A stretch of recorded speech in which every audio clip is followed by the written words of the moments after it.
if I told you most of your responses to things in the way that you think is really just programming that you picked up over the years of your life since you was a baby, watching your mama, watching your brothers and sisters, watching TV, just experiences that you had, that's things you saw. And you're like, that's interesting.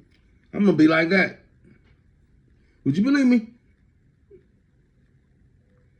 Most of you won't, because most of you think you're very unique. Most of you think you're very special.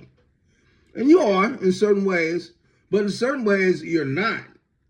We imitate life. We imitate what we see, we act like what we see, we think we understand what's going on.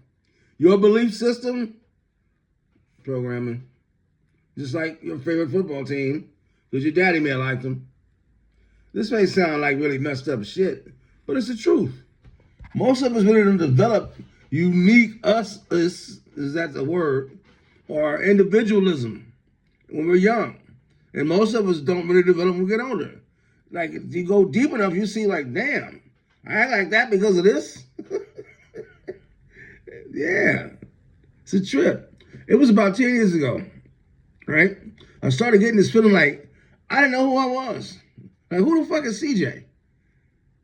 You know, I was asking the question, who am I? Really? Because I remember I was born, grew up, abject poverty, you know, 8 kids, one house, one mama, one room, one bedroom, one mama, about 10 rats, mice and shit. It was horrible. But we loved each other. We had a good time. We got through it. My mom, a little lady. But I realized that I never had a chance to sit around and just like become CJ. I was surviving. I'd see how my brothers act. I'd imitate some of that. I see what's going on in the streets. I'd imitate some of that. And I became this chameleon, this actor, you know? And the person who can act the best in most communities, that becomes a motherfucker. Because you make more people like you because you can act like them. You have to believe me, go look it up. Anyway, and that's what it comes down to, identity. Like, who the fuck are you? Even right now, who the fuck are you? Ask yourself that question. And a lot of y'all think y'all got it going and got it popping. When you start asking yourself that question, you realize you really fucking don't. You got something else popping, but that ain't you. And that's fine. It's okay because everybody's going through it. But what if you can't get to your authentic self? Wouldn't that be a better version of you? The real you? Like the way you really think, the way you really feel? How do you get to that? You spend time with self. You start asking yourself a lot of questions that you don't want to ask yourself. The main one is, who the fuck am I? It's a long process, and we can go through it, but right now. But for me, that was about the time that Cejas was born. When I started that identity shift and started realizing that I wasn't this little dumbass guy running around doing dumb shit. That wasn't me. I was doing it because dumb shit was cool when I was growing up.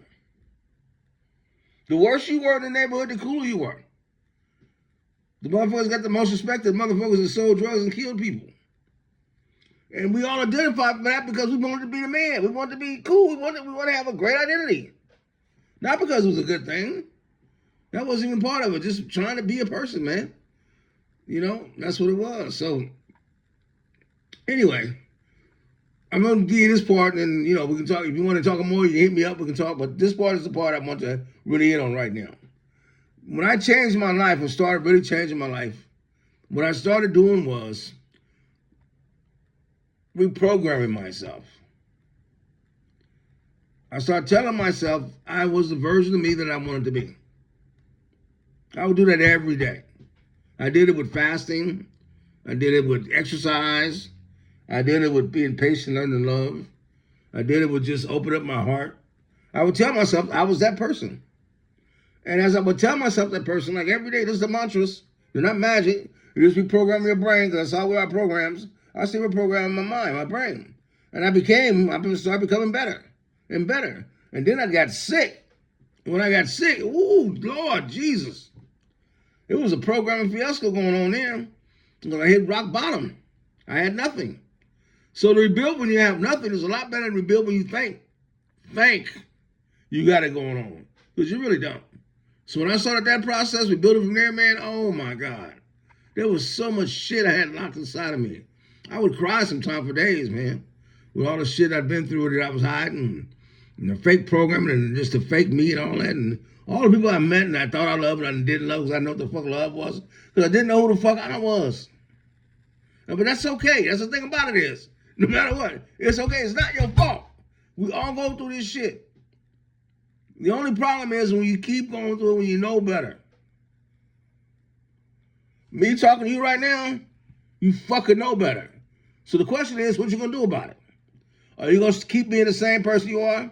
Or are you gonna stop that bullshit and start chasing a better way, a better person, a better version of you, better days? Keep telling y'all this ain't about the fucking coffee. I love this coffee, but it's about the philosophy behind the coffee.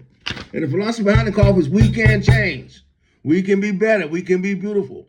Each and every one of us. It's the same shit Jesus was talking about before they killed him. Christian was talking about it. Buddha was talking about it.